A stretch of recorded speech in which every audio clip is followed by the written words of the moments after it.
Iremos apresentar nesse vídeo noções básicas de Fortran. Fortran é uma linguagem de programação que começou a ser desenvolvida na década de 50. É um acrônimo para IBM Mathematical Formula Translation System, o que ilustra sua aplicabilidade para cálculos matemáticos. Desde a sua origem passou por diversas atualizações, sendo as versões mais conhecidas o Fortran 77 e Fortran 90. Dado o foco matemático e alta eficiência computacional, essa linguagem tem sido bastante utilizada nas áreas de hidrologia, hidrodinâmica e ecos hídricos. Diversos modelos ideológicos e hidrodinâmicos são programados em Fortran, como por exemplo o HSPF, o SWAT, o Top Model, o Delft 3D, o IPH-ECO e o SAC SMA. O modelo MGB é programado em Fortran também. Nesse tutorial nós vamos utilizar o Eclipse como IDE. IDE significa Integrated Development Environment, ou Ambiente de Desenvolvimento Integrado. No IDE nós podemos editar e compilar os códigos e verificar os erros de maneira mais simples. Existem outras opções alternativas ao Eclipse que estão disponíveis gratuitamente online. O compilador de Fortran ele foi disponibilizado através do SingWin 64 e consiste em uma coleção de ferramentas de softwares livres. Também poderia ter sido usado outras opções como o MiniW. Caso você não tenha nenhum compilador ou um IDE instalado, sugiro acessar o link na descrição do vídeo que você vai instalar justamente esses dois.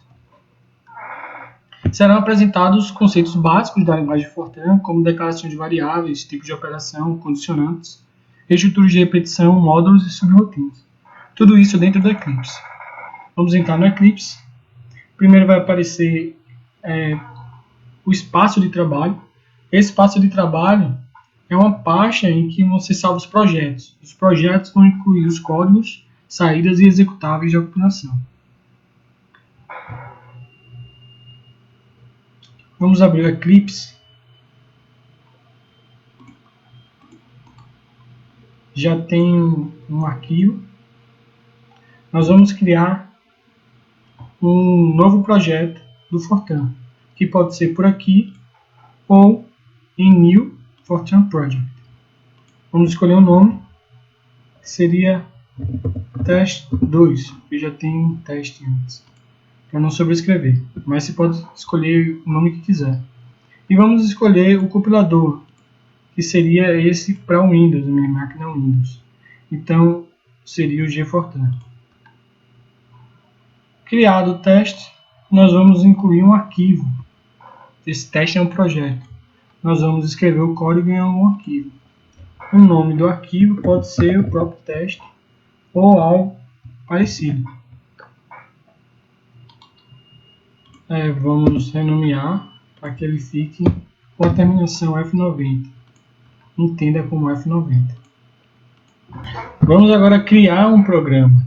Para isso, primeiro escrevemos Program e o nome do programa que a gente quer, que eu escrevi como básico. E depois finalizamos o programa. Então, entre essas duas linhas, nós vamos escrever o nosso código. No Fortran é comum a gente declarar variáveis, ou seja, dizer qual o tipo da variável. Se ela é inteiro, se ela é um real, se é um caráter, se é lógico, se é um número complexo. E ela é feita da seguinte forma. A gente diz qual é o tipo, real, e diz as variáveis que são desse tipo. A, B, X, Y. Pode ser inteiro, são outras variáveis. I, J. Também pode ser do tipo character. E pode ter mais de uma letra também a variável. Como essa, por exemplo, var_str, de string. Além disso, a gente pode declarar no começo a precisão da variável. O real, ele pode ter precisão simples ou precisão dupla, que a gente pode relacionar com esse comando kind igual a outro. E aí podemos criar o A2, o B2, são outras variáveis. Além disso, também pode ser um vetor através desse atributo aqui, dimension, e dizemos qual o número de elementos que tem nesse vetor. Vou dizer que tem 5 elementos. Ele vai ser o A3 e o B3 vão ser desse tipo. Então são vários tipos diferentes de variáveis. Ele não precisa ser necessariamente um vetor. A gente pode considerar como uma matriz ou adicionar quantos elementos quiser. Ele pode ser do R4, ele pode ser do R5. No caso, um vetor seria R1, ele pode ser uma matriz do R2. Caso a gente não saiba quantos elementos ele vai ter, a gente pode incluir um comando que é allocatable. Isso significa, e aqui a gente vai colocar que ele pode ser qualquer coisa, no caso, tendo uma dimensão. Ou assim, como sendo a matriz, ou, dependendo do R, né? No caso R3 aí. Ou seja, e mais para frente, a gente pode usar esse comando allocate para dizer o A3 ele vai ter valor, ele vai ter dimensão 4, vai ter 3 dimensões com o número de elementos 4 linhas, 3 colunas e 5 de profundidade, vamos dizer. Isso daí é muito útil, por exemplo, quando a gente não sabe quantos elementos tem cada dimensão, porque isso depende de algum arquivo de entrada que a gente vai ler. Aí deixa o programa bem aberto. Antes de partir para o próximo passo, vamos rodar o programa uma vez. Aqui vai ser o algoritmo. Né? A partir daqui, vamos fazer algumas coisas. Vamos atribuir valores a algumas dessas variáveis. Por exemplo, 1 para o A. Vamos atribuir também para o A2 1 também. E para o I, vamos atribuir 1. Então todos vão ter valores 1. E vamos mandar imprimir na tela, através de print. Print A, print A2, print I. Com isso aqui ele vai imprimir na tela esses valores que a gente atribuiu para as variáveis A, A2 e I. Vamos compilar. Para compilar você aperta com o botão direito em teste 2, build project. Ele compilou, só teve alguns avisos. Esses avisos, todos eles são por causa de variáveis que não foram utilizadas. Por exemplo, o y, o x, que a gente não utilizou para nada. E aí ele está avisando isso. E aí ele compilou através do modo debug. O modo debug é um modo que facilita a detecção de erros, embora ele funcione mais devagar. Agora que está compilado, ou seja, já criou um executável, nós podemos rodar. Então apertamos com o botão direito, utilizamos Run As, Local for Turn Application. O programa vai rodar.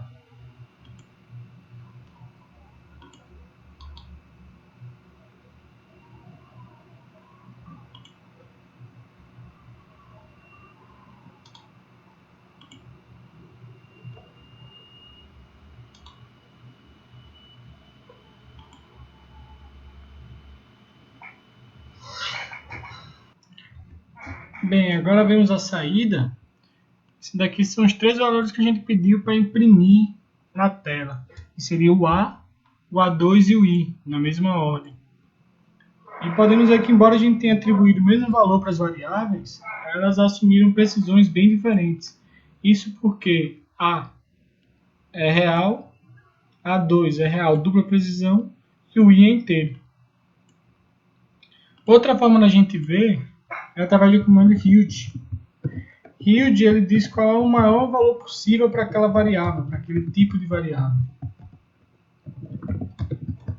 E nós vamos ver quais vão ser os valores maiores possíveis para esses tipos e para essas precisões. De novo, nós compilamos e depois rodamos como local Fortran application. Olhe qual seria o maior valor de A que poderia ser representado.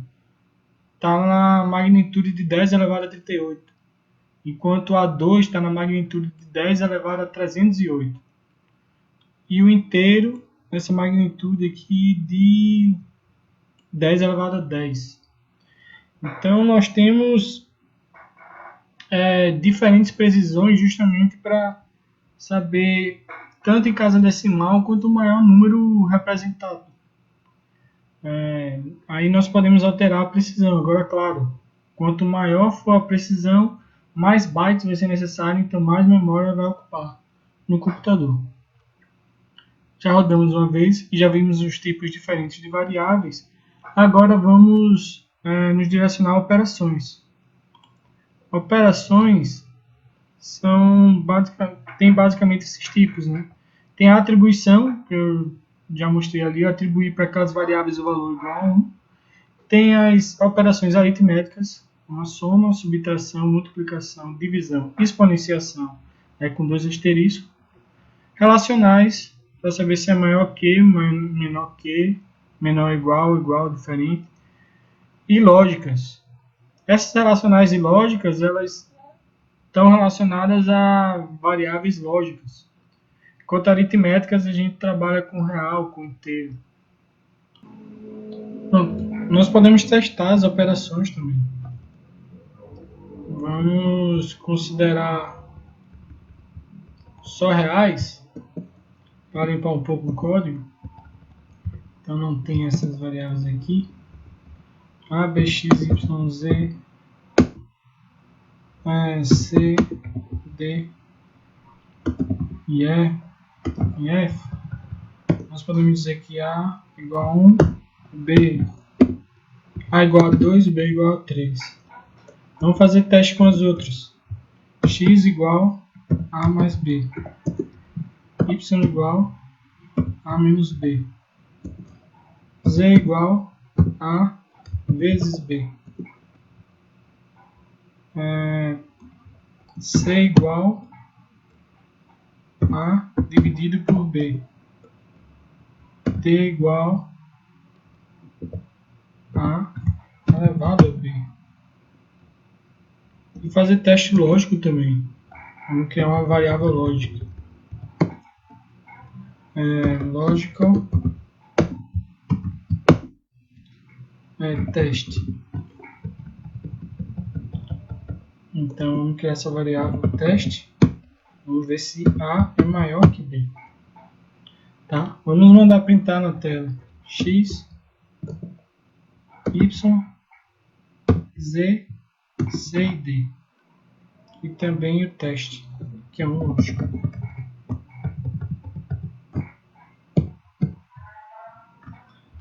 Ou seja, aqui a gente está fazendo uma condição, né? Está testando a condição. Será que A é maior que B? E aí você vai ver qual tipo lógico que aparece. Vamos salvar, compilar de novo, build project e vamos rodar. Ó, A mais B igual a 5, A menos B menos 1, A vezes B 6, A dividido por B 0,66 e A elevado a B, que é 2 elevado a 3, igual a 8. E nesse teste deu que é falso. A não é maior que B, A é menor que B. Se a gente fosse inverter, a gente podia rodar de novo, build project, run as local application, a gente ia ver um T, que é true, de verdadeiro. Então as variáveis lógicas elas podem assumir esses dois valores, ou verdadeiro ou falso. E as variáveis lógicas elas são muito importantes para as condicionais. As condicionais a gente vai ver a seguir, ela parte do comando if. If ele avalia se uma condicional dessa é verdadeira ou falsa. Então ele vê ali if test e a gente usa o then, e aí tem que finalizar com end if. E entre esses dois comandos, a gente escreve alguma expressão, que ela só vai entrar caso o teste seja verdadeiro. Ou seja, a gente pode fazer o E igual a C a mais 2 vezes B. E tem outra condição também. A gente pode usar, e se o teste for negativo, o que acontece, né? A gente utiliza o else. Else, ele está aí justamente para avaliar, caso não seja verdadeiro, ele vai entrar nessa outra condição.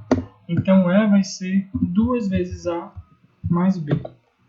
Vamos mostrar na tela o que seria o valor de E. Onde é que ele está entrando. Build project. Run as local for true application. Ele deu igual a 8. Como o teste deu verdadeiro, então ele entrou aqui. 2 vezes B, B é 3. Então dá 6, mais A, que é 2, é igual a 8. Então ele entrou em cima. Se a gente fizesse o contrário, ou seja, para dar falso, a gente poderia, de novo, vou compilar e rodar. Deu 7 agora. Por quê? Porque foi 2 vezes A, 2 vezes 2, 4, mais B, que é 3, deu 7. E aquilo ali é falso. Fora, a gente pode, não precisa necessariamente usar uma variável aqui, lógico. A gente pode testar necessariamente aqui. A é maior que 10, e aí pode dar um verdadeiro ou falso, e aí dependendo ele vai entrar no if, nessa expressão, ou nessa outra expressão do else.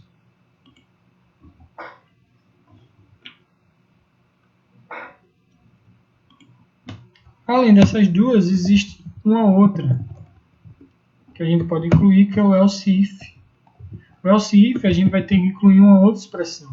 Tipo, A maior que 10, falso. Mas A é menor que 3, verdadeiro. Então ele vai entrar ali. E a gente pode incluir else. Pode incluir quantos else ifs quiser. Só que só pode ter um if e um else. O else só vai entrar se todas as outras anteriores não forem verdadeiras. Aí ele vai entrar nesse else no final. A partir do momento que ele entra em algum else if, esse comando aqui para. Ou em algum if. Vamos entrar agora em alguma estrutura de repetição, ou loops. As estruturas de repetição são usadas para repetir uma série de expressões, até que uma condição seja atingida. Existem basicamente duas formas bem usadas, que seriam o do e o do while. O do normalmente é usado quando temos definido o número de iterações. Por exemplo, de 1 até 10. Vamos usar esse exemplo aqui. Vou tirar esses ifs. O do é alguma variável inteira. O do ele funciona com variável inteira. Então, integer i. Então, do i igual 1 até 10, que a gente já tem definido 10, a gente vai mandar printar na tela. Algum comando qualquer, seja printar o i. End do. Nesse caso, ele vai ficar printando, imprimindo na tela de 1 até 10. O do while, ele já avalia uma condição. A gente verifica também um verdadeiro ou falso, no caso, o teste. Então, ele vai fazer enquanto isso daí for verdadeiro.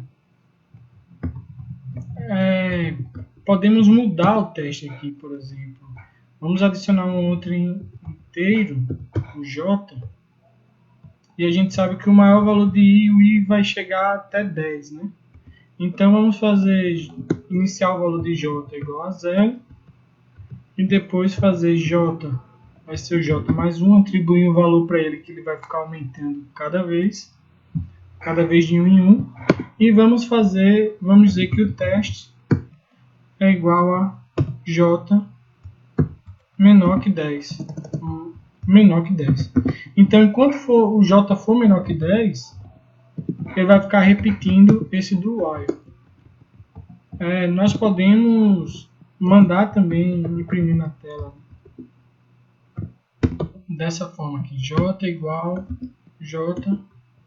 Então ele vai dizendo os valores de j aqui na tela, primeiro com a string, depois o valor de j.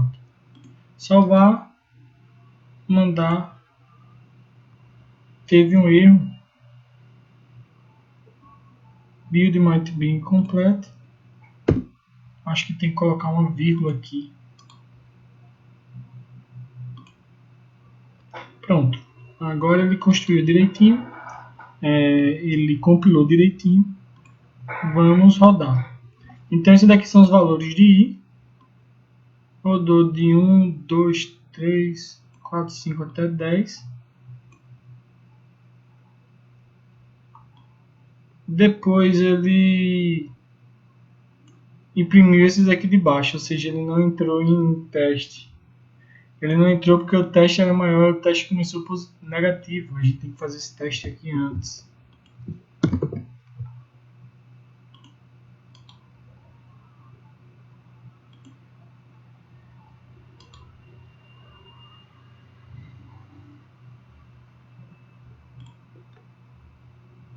Olha agora os valores de j aparecendo. J igual a 1 até 10. Quando o j ficou igual a 10, ele não entrou mais em do while. Então temos, está explicado aqui as estruturas de repetição, os dois tipos principais de estruturas de repetição. Vamos entrar agora em funções, subrotinas e módulos. Deixa eu apagar aqui essas coisas. Essas estruturas elas são essenciais para a organização do código, pois elas possibilitam dividir o código em blocos e podem ser chamadas quantas vezes forem necessárias. As funções de subrotinas são procedimentos que possuem variáveis internas e fornecem saídas para outras rotinas e subrotinas. A maior diferença entre ambas é que a função pode ser utilizada direto em expressão. Uma função ela é escrita dessa forma. Primeiro nós temos que declarar ela, dizer que ela vai fornecer um valor. Então a gente vai ter que dizer que tipo de valor é esse. Depois dizer que é uma função. Depois a gente coloca o nome da função, que poderemos testar a área do ciclo, por exemplo, é uma função bem comum de ser testada. E o argumento, que seria o raio do ciclo. Nós também temos que declarar que é o tipo do raio do ciclo, que seria um real. Depois, vamos dizer qual é o valor dessa função. A área do ciclo, que é o argumento de saída, vai ser igual a π, que é 3.14, vezes r ao quadrado. E aí, finalizamos a função. Já uma subrotina, a gente só diz que é uma subrotina e diz o nome dela. Subrotina, área do ciclo 2. Aí ela vai ter as variáveis internas. A gente vai ter que dar os argumentos de entrada e saída também, que seria o R, que é o raio, e a área, que é a saída. Também temos que declarar essas duas variáveis, R e área, e depois dizer que a área vai ser igual a 3.14 vezes R ao quadrado. E aí, finalizar a subrotina.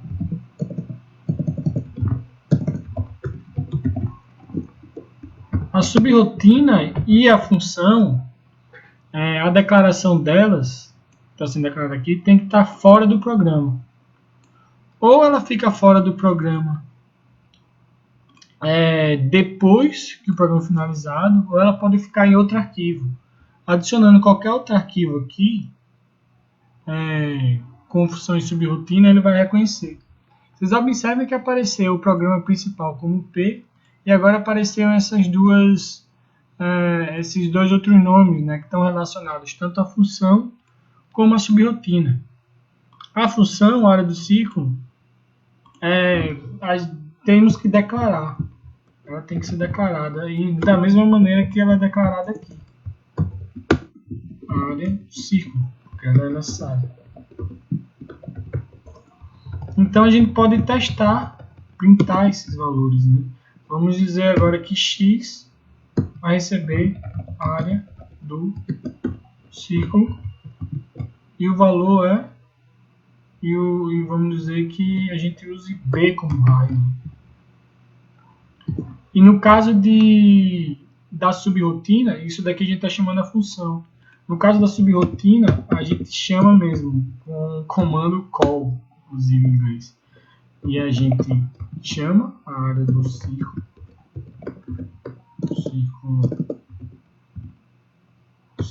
2 e dá os argumentos de entrada e saída.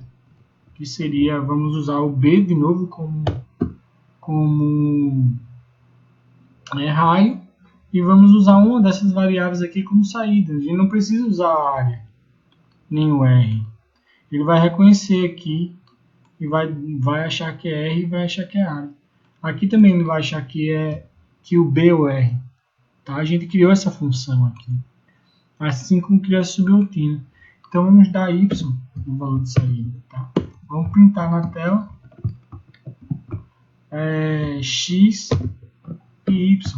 Não tem problema x e y já ter aparecido aqui, porque ele vai sobrescrever. Então, isso daqui é uma área, como funciona uma função, e isso daqui é como funcionaria uma subrotina, tá? Que podem estar em outros arquivos. Vamos salvar, vamos compilar, depois vamos rodar para ver o que é que vai aparecer. Olha o que apareceu, pedimos para printar x e y, deu 28.260002. Bem, apareceu esse 2 no final, que está mais relacionado com a precisão do número real, né, pelo fato dele ser float. Aí, às vezes acontece isso aqui, no caso na 7ª casa decimal. Em relação ao módulo, eu não vou fazer um teste agora, mas a gente vai ver mais para frente, dentro do modelo Fortran. Eles são normalmente usados para conectar rotinas e subrotinas. Através de módulos é possível compartilhar variáveis entre subrotinas, e inclusive ele pode ser composto por uma lista de subrotinas e funções. E eles são chamados através do comando use, assim como a gente chama call, a gente usa call para chamar uma subrotina, a gente pode chamar um use. Logo no começo do programa a gente usa use e diz que a gente está usando aquele determinado módulo, né? Use, nesse caso, escrito dessa forma. Tá? Então vamos entrar no modelo simples. Eu acho que já temos todas as bases, né? Já aprendemos a declarar variáveis, quais são as operações principais, as condicionantes, as estruturas de repetição e as próprias outras estruturas auxiliares, como funções e subrotinas, né? E no módulo a gente vai ver a seguir. Então nós podemos, vou até excluir isso aqui, não vai ser mais necessário, e vamos criar um novo projeto, que é o modelo, né? Primeiro eu vou passar um pouco da teoria do modelo que nós vamos aplicar, porque é um modelo que ele vai estar basicamente construído já. Tá, o modelo que vamos apresentar aqui é um modelo chuva-vazão simples, e ele é concentrado, baseado nos mesmos conceitos, e constrói a componente lógica do MGB, só que o MGB é um modelo distribuído. Né? O balanço hídrico é efetuado nessa representação de solo aqui. Vamos maximizar. Que vai ter a precipitação, então nessa camada de solo, que é só uma camada. A evaporação, que vai sair dessa camada de solo. Essa fração para escoamento superficial e uma fração para escoamento subterrâneo, que vão sair dessa camada de solo também. E o Wm é um parâmetro, que é a profundidade máxima dessa camada de solo, enquanto W é uma variável de estado que diz a quantidade de água que tem no momento.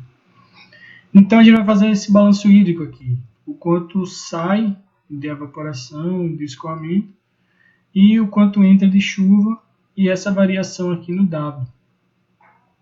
O quanto sai de escoamento superficial vai ser retardado aqui até chegar à rede de drenagem, ou no caso até chegar à vazão de saída desse modelo concentrado, por uma cascata de reservatórios lineares, ou seja, que depende desse volume, cuja vazão depende do volume dos reservatórios. No caso do escoamento subterrâneo é a mesma coisa, só que não vai ser uma cascata, vai ser apenas um reservatório, cujo volume é VBAS e também a vazão depende linearmente do VBAS. E aí, juntando essas duas vazões, a gente vai gerar o hidrograma. Então, esses reservatórios eles são importantes para retardar um pouco do escoamento que sai diretamente daqui desse balanço hídrico. Tá, as variáveis de estado dá para ver de cara assim, que seria a profundidade, a quantidade de água que tem nessa camada de solo, o volume dos reservatórios, tanto superficial como de base, e a vazão. E os parâmetros a gente vai ver daqui a pouco quando for entrar nas equações. Tá? A gente vai ver aqui. Vamos começar no balanço hídrico. Tá? Vamos ver as componentes. Precipitação dada em entrada, mas os demais não. A evaporação ela vai depender da evaporação potencial e vezes uma constante vezes essa relação aqui entre o W e Wm, ou seja, quanto mais água tiver disponível no solo, maior será a evaporação, mais próximo será da evaporação potencial, podendo atingir no máximo o valor de 1 essa relação, né, obviamente. Então, no máximo, a evaporação que ocorre, o ET, vai ser igual à evaporação potencial. O DSUP ele é dado pelo modelo de Arno, ou seja, no começo ele calcula aqui um déficit hídrico no solo, déficit de umidade no solo, né, o Wm menos o W, ele faz essa avaliação. Se a precipitação for suficiente para encher o solo, o restante ele vira todo escoamento superficial. Se isso aqui não ocorre, ou seja, a precipitação é menor do que isso aqui, o que vai ocorrer é que vai ser alocado uma parte para o escoamento superficial e uma parte usada para mudar aqui, para encher, vamos dizer assim, para infiltrar nessa camada de solo e aumentar um pouquinho o W. Isso daí dado pelo modelo de Arno. Enquanto o DBAS também ele vai estar relacionado à razão entre o W e o Wm, assim como a evaporação. Então, quanto mais água tiver disponível no solo, maior vai ser o DBAS, porque esse Kbase é uma constante, assim como o B é uma constante aqui no modelo de Arno, assim como o Kc também é uma constante aqui junto com a evaporação potencial. Tendo esses valores, né, tendo o valor do DSUP e do DBAS, né, que são os escoamentos de superficial e de base, e tendo o valor da evaporação, tendo o valor da precipitação que é dada de entrada e a profundidade, né, dessa camada de solo aqui no passo de tempo anterior, a gente pode atualizar a profundidade nesse passo de tempo, ou seja, efetuar o balanço hídrico. Depois disso, nós vamos ter a nova quantidade de água no solo, mas aí também vamos propagar os escoamentos que foram gerados, tanto superficial como de base, tentar gerar vazão a partir deles, né? E a vazão ela é dada por esse esquema de reservatórios lineares, essa cascata aqui no caso superficial e essa e um reservatório único no caso subterrâneo. Daí temos todos os parâmetros, né? O KC ali, o N, que seria o número de reservatórios, o WM, que é o tamanho dessa camada de solo, o CB, que é esse parâmetro aqui que está relacionado à vazão de base, né? O parâmetro que responde a essa equação linear, e o K, que corresponde a essa equação linear. Agora voltamos ao eclipse, onde estávamos antes, e vamos ver esse modelo, né? Testar esse modelo. Vou deletar esse teste 2, que não vai ser útil, e vamos criar um novo projeto de Fortran com o nome de modelo hidrológico.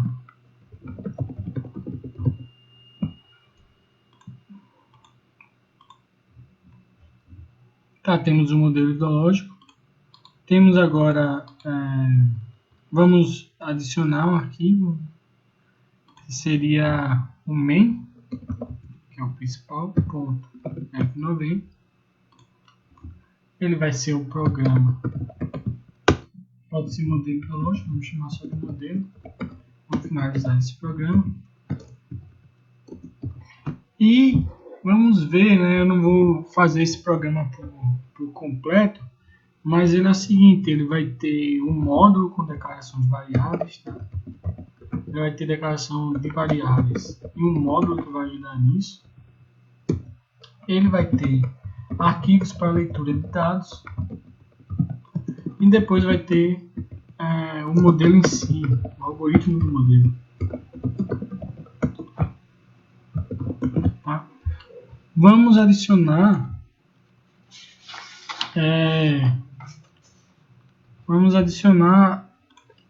os arquivos que estão aqui nessa pasta custo.mgb, que seria todos que são F90, né? Ler entrada, ler parâmetros, main e variáveis. Vamos adicionar lá no workspace. Estão copiados. Fui lá no meu workspace, que tem esse endereço. Então aqui o teste 2 aqui, que foi o que a gente estava mexendo agora há pouco. E o modelo hidrológico acabou de ser criado. Não vou substituir o main agora. Tá? Depois eu substituo o main. E adicionei esses outros. Quando a gente está no Eclipse, eles não vão aparecer primeiro aqui ainda. Vamos apertar F5 e aí eles aparecem. Pode perceber, se vocês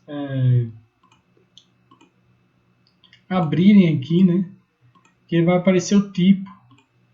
Enquanto esses aqui estão verdes, é porque eles são subrrotinas ou funções, mas nesse caso eles são subrrotinas. E esse aqui ele tem um nzinho que é o módulo. Quer dizer, esse variáveis aqui é um módulo.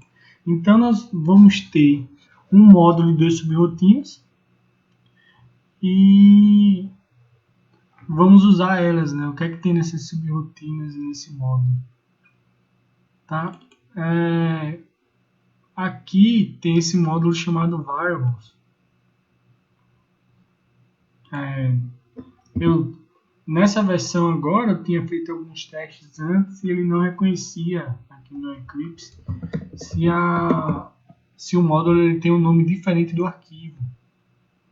Então, se o módulo está escrito variables, então vamos ter que mudar o nome do arquivo para variables também. No caso de subrrotinas, vamos abrir as subrrotinas, esse arquivo ler entrada ele tem a subrrotina ler forçante. E ele já identifica aqui, ó, que a subrrotina é ler forçante. Não tem problema, a gente pode chamar a subrrotina ler forçante sem problema. Então vamos usar aqui o módulo use variables e vamos chamar para a leitura de dados o call através do call ler forçantes, porque a gente chama a subrrotina, nós não chamamos o arquivo.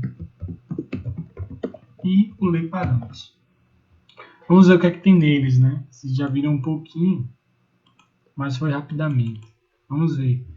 No módulo variables, eles vai ter a declaração das seguintes variáveis. Essas variáveis aqui, o dia, mês, ano, hora e o P, eles vão estar relacionados ao lei forçantes, que seria a leitura que a gente vai fazer da chuva. E enquanto as outras variáveis aqui, elas estão relacionadas aos parâmetros. Então, nesse arquivo ler parâmetros.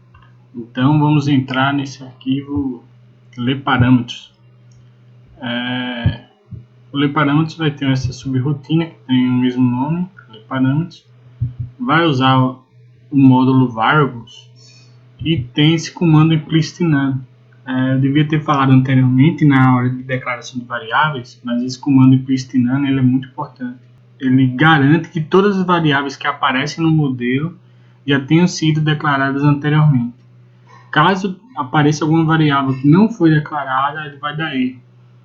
Isso daí é bem importante para a gente controlar as coisas dentro do código, do seu código, principalmente se for fazer um código muito complexo. Ele vai usar as variáveis que estão no módulo e vai também ter as variáveis próprias, né? No caso, esse caráter lixo aqui é exclusivo da subrotina de parâmetros. Então, isso aqui está comentado a lista de parâmetros que ele vai ler, que seria o WM, o B, o KBAS, o N, o K, o CB, o WS, o intervalo de tempo de simulação e a área de drenagem da bacia hidrográfica, porque a gente vai passar o balanço hídrico tudo é feito em milímetros, né? Aí daí a gente vai passar para volume, de fato, para gerar vazão. Então tem que multiplicar pela área de drenagem da bacia hidrográfica. E tem a descrição de cada um desses parâmetros. Primeiro vai ser aberto esse arquivo chamado parâmetros, porque vai ser um arquivo de entrada do modelo, que tem os valores dos parâmetros. Vamos abrir esse arquivo, ele está lá na parte do curso MGB concentrado, seria esse arquivo parâmetros, e vamos copiar lá para a pasta do curso, que está lá no Workspace, modelo hidrológico, e nós copiamos aqui. Eu já tinha copiado antes, por isso que ele apareceu. Vamos abrir o que tem nesse arquivo parâmetros. Né? Ele vai ter esse cabeçalho aqui, que não nos interessa. Nessa coluna esquerda vai estar o nome do parâmetro, na coluna direita o seu valor. A leitura ela é feita linha a linha, então primeiro ele vai ler aquele cabeçalho, por isso que a gente declarou essa variável lixo. Ele vai ler, só que não vai guardar. Ou seja, na verdade ele guarda, mas ele vai ser sobrescrito nas outras linhas e não nos interessa, na verdade, o que está escrito. O que interessa para a gente é o valor. Então ele vai ler a primeira linha, que tem aquele cabeçalho, a segunda linha, que não tem nada escrito. Depois ele vai ler linha a linha, através desse comando read. O 2 é a nossa identificação. Quando a gente abriu, a gente usou esse 2 para identificar esse arquivo, parâmetros.txt. Então, a partir daí, ele lê tudo com esse identificador, que seria 2, que tem que ser um número inteiro. E depois a gente faz alguns ajustes na unidade dos parâmetros de entrada, porque eles foram dados em unidade diferente. Tem aqui dizendo, alguns estão em milímetros por dia e a gente quer passar para a mesma unidade do DT, né? Do passo de tempo. Vamos ver agora o ler entrada. O ler entrada ele também usa as variáveis. Ele usa o módulo variables e também tem as suas variáveis específicas da subrotina. Ele vai abrir esse outro arquivo que é pguaporé.or.txt. Também vamos copiar para lá esse arquivo que já tem. Copiar aqui para o modelo hidrológico. Se a gente abrir esse arquivo, ele vai ter uma série temporal de precipitação, que vai ter na coluna mais esquerda o dia, depois o mês, depois o ano e a hora. e na coluna mais à direita a precipitação em minutos. Então isso daí vai ser um arquivo de entrada que vai ser lido aqui.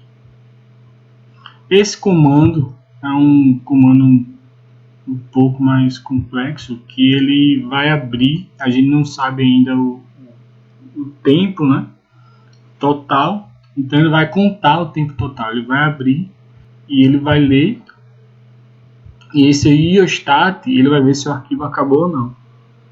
Então ele vai fazer isso enquanto o arquivo não acaba, e ele vai contar o número de dias. Depois que ele contar o número de dias, né, a gente vai fechar o arquivo por esse close, e aí vamos alocar as variáveis. Aí é que é interessante, né, o que a gente fez antes, que ensinou antes de alocar. Agora que a gente tem o tamanho do número de dias, a gente vai ter o tamanho dessas variáveis, que é o ano, o mês, o dia, a hora e a precipitação. Alocamos com o valor do número de dias, que é dado por esse NT. Se vocês observarem o loop, ele conta NT mais 1, e ele começa com o valor de 0. Alocamos e depois abrimos de novo o mesmo arquivo, agora com um loop definido. Antes era um loop definido com a condição, que seria o arquivo ter dados ainda não. Então usamos o do while. Depois usamos um loop definido, né, do i, indo de 1 até nt, que seria o número de dias.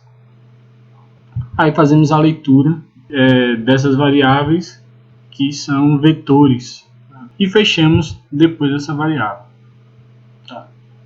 Então nós já vemos o que tem no ler entrada, no ler parâmetros e em variables. E agora vamos passar para o main. Main eu vou substituir direto ali o arquivo que já tem aqui, copiar, vou colar aqui. Quando apertamos F5, vai aparecer o novo main.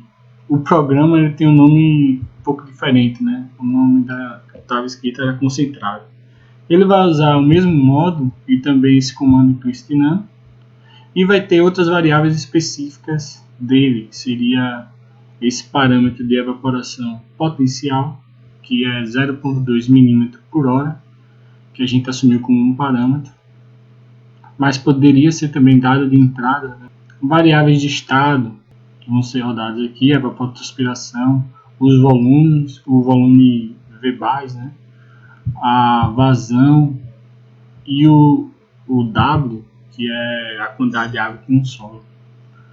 Também o volume superficial, só que o volume superficial vai ser um vetor. Por quê? Porque existem, vai depender do número de reservatórios que a gente vai escolher para aquela cascata, que é um parâmetro. O N, o número de reservatórios, é um parâmetro.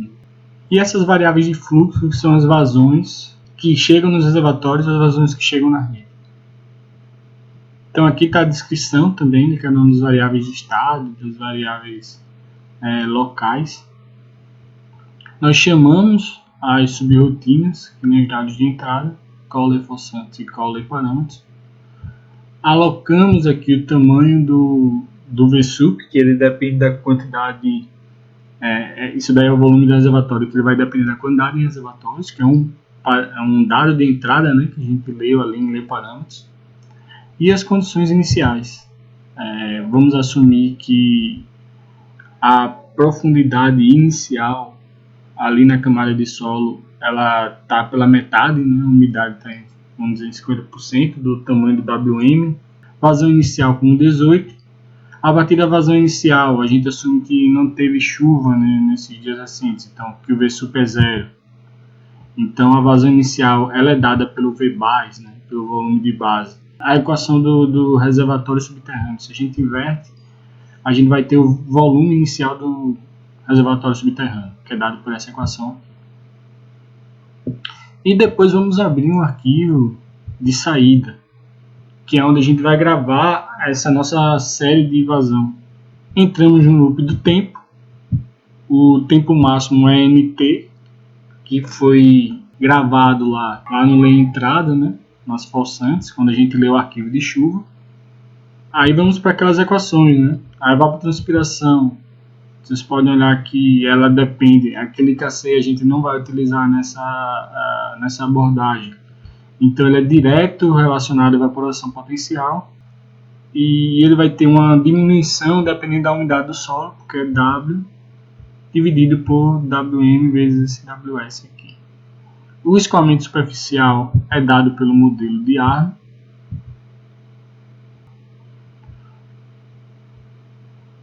E também a percolação. Tá? A percolação seria a quantidade de água que vai para o reservatório subterrâneo. E aí fazemos o balanço de água no solo. Então, se vocês observarem, essa daqui é aquela parte do balanço hídrico, que seja para o cálculo da evapotranspiração, o cálculo do escoamento superficial e o cálculo da percolação. E fazemos o balanço hídrico. Depois a gente avalia os escoamentos, né? O escoamento de base, agora que a gente já tem a percolação, a gente já faz o escoamento de base, que seria através dessas equações aqui. O volume do reservatório ele vai ser somado com esse debase. E aí a gente vai gerar uma vazão de base. E depois ele atualiza o volume armazenado no aquífero. Por último, a gente vai ver a cascata de reservatórios. Então, o N é o número de reservatórios. E ele vai ser feita a cascata, né? Que uma vazão ela vai servir de entrada para o reservatório anterior. E por último a gente passa para a vazão em metros cúbicos por segundo, porque todo o balanço hídrico ele é feito em milímetros. Então a gente usa o valor da área, a área que foi dada em quilômetros quadrados ali logo no ler parâmetros que a gente leu, a área desse modelo concentrado.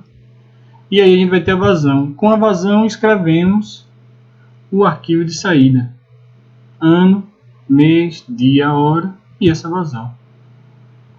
Então temos o programa já escrito direitinho, né? Vamos agora rodar esse modelo, ver o que é que ele vai gerar. Ele vai ter que gerar um arquivo que se chama saída vazão. Vamos compilar, build project. Ele deu vários avisos, aí tem que olhar direito que seria cada um desses avisos, mas não deu erro. Warnings.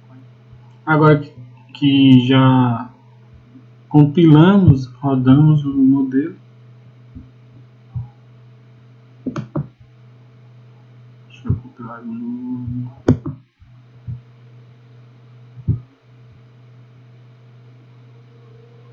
Rodamos o modelo. Teoricamente, é para aparecer saída vazão. Observe que apareceu esse arquivo, saída vazão, que foi um arquivo que foi gerado agora. Observem o tempo aqui, 754, ele foi gerado agora. Ele vai ser um arquivo que vai ter o ano, o mês, o dia e a hora, como foi gravado anteriormente.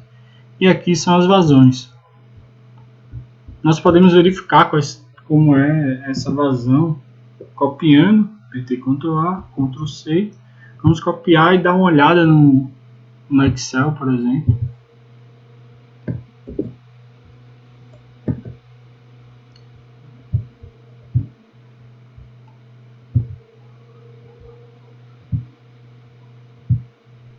Vamos ver como montar essa série de vazão. Copiar isso aí. Fazer um gráfico disso, né? Um gráfico de linha. Temos a nossa série de vazão, a nossa bacia. Eu não falei antes, mas essa daqui é um modelo concentrado da bacia do Guaporé.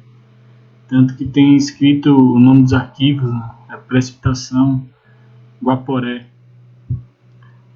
Por fim, nós temos dados observados de vazão. E aí a gente pode comparar o nosso modelinho com esses dados observados, que está aqui nesse arquivo QGuaporé. A gente copia ele, coloca no Excel. aqui.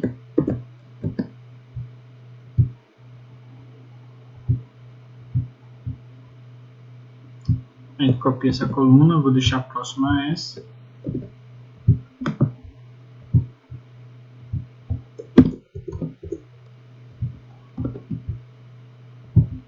Lembrando que o modelo seria essa coluna G e os dados observados essa coluna H.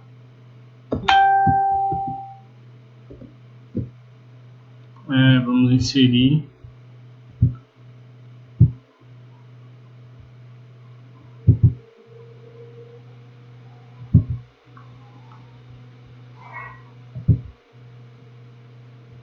um modelinho simples, né? Essa parte aqui está com -1, ou seja, não tem dados. É um modelinho simples,